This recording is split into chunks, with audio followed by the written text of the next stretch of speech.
Have you ever been trying to master your own music and trying to figure out the best way to make it feel a little bit more glued together? This plugin is going to help you.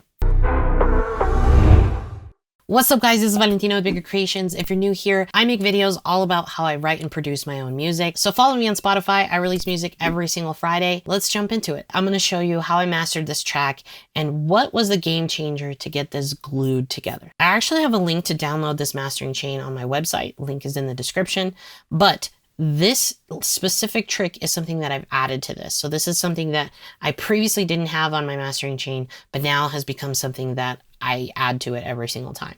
So let me show you a little bit of the project so you kind of get a feel for what we're working with, and then I'll break down the chain. Ya me contaron, si ya yo me enteré que tú te vas de aquí.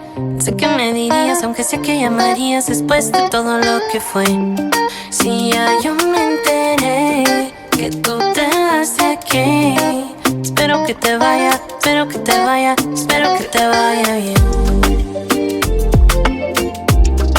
Espero que te vaya bien.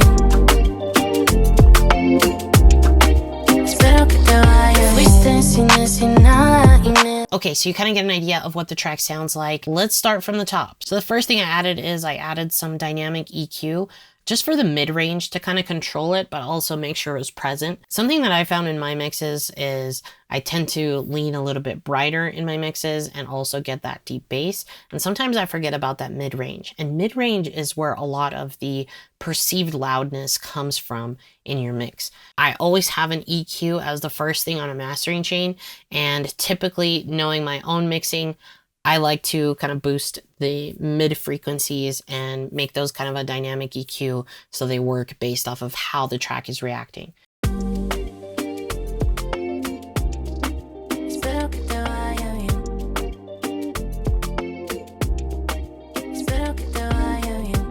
The next thing I add is some saturation, and I just use Saturn 2, which is one of my favorite plugins. So I just divide the high frequencies up here and boost them by about 2.8 dB. And this is what it sounds like.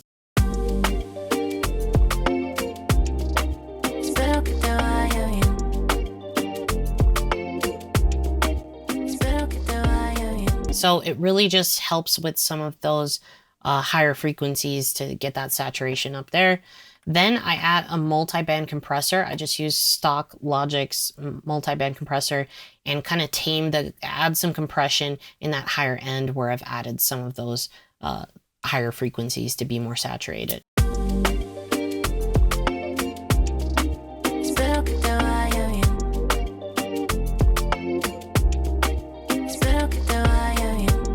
The next thing I do is I add an S1 imager, and I keep this pretty much how it defaults just to add some stereo width. I try not to get too crazy with this because typically in the mixing process, I'm handling panning and all that sort of stuff, and I don't want to get kind of like weird phase issues. So I just kind of keep this at a standard, you know, width.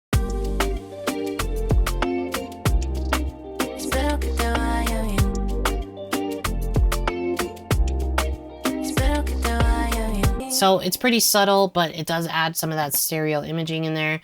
Then I add Fat Effects, which is just a stock plugin inside of Logic. And this one, I've talked about this before if you follow me on TikTok and other places, but this one is kind of one that's slept on. It has a lot of different effects that can definitely help in the mastering process.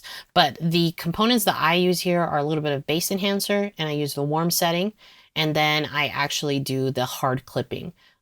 Just to kind of make sure that, you know, things are in check, but it adds a little bit more to the mix. So let me show you this.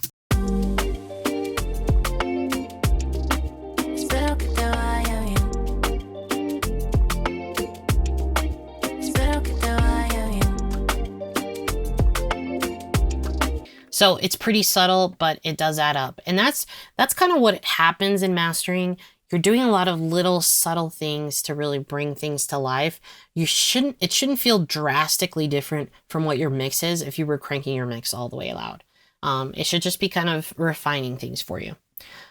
Then one of my favorite mastering plugins as well is I Am Pusher. Basically, I add some more stereo imaging here, very little.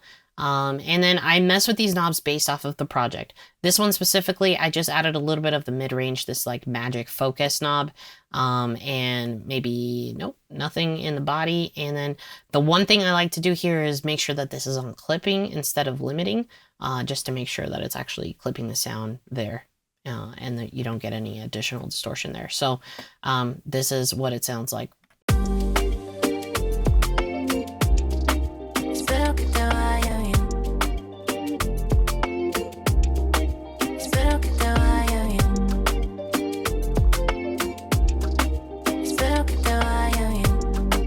Okay, and then now we are to the plugin that I'm talking about. So this is the plugin that I've been adding to my mastering chain that I didn't use before. It's called SSL Compressor. It's the solid state logic compressor. And basically, and this is from Waves, but what I've done here is I just went to the preset for mastering. And it just, man, I don't know what it is, but it just adds that little bit of compression, and what we're aiming for is below the 4 here in compression. It does something to really glue the whole mix together. Let me just play this for you, and I'm gonna toggle it on and off throughout the song so that you can kind of hear the difference that it's making.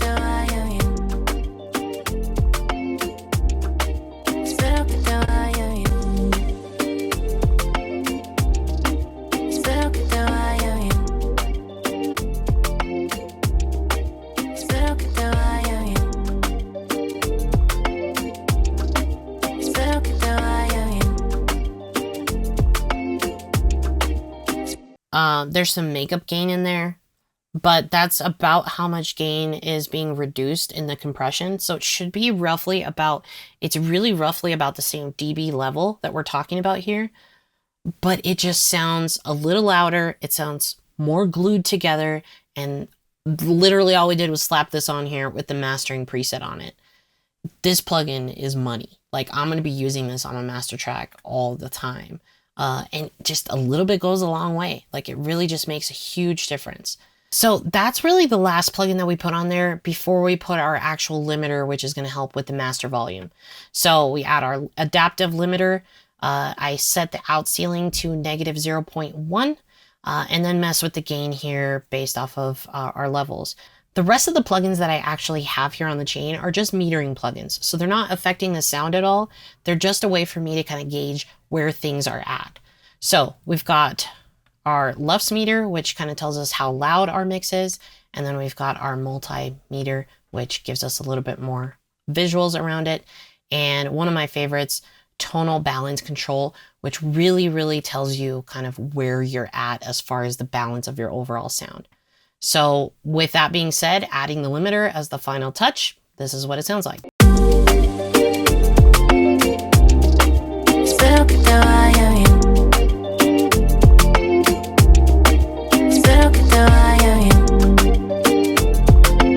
Okay, so now that you hear the full master mix, what I'm going to do is toggle the SSL compressor on and off so that you can kind of get an idea of that true glue that's happening now that everything's kind of in that limited loudness.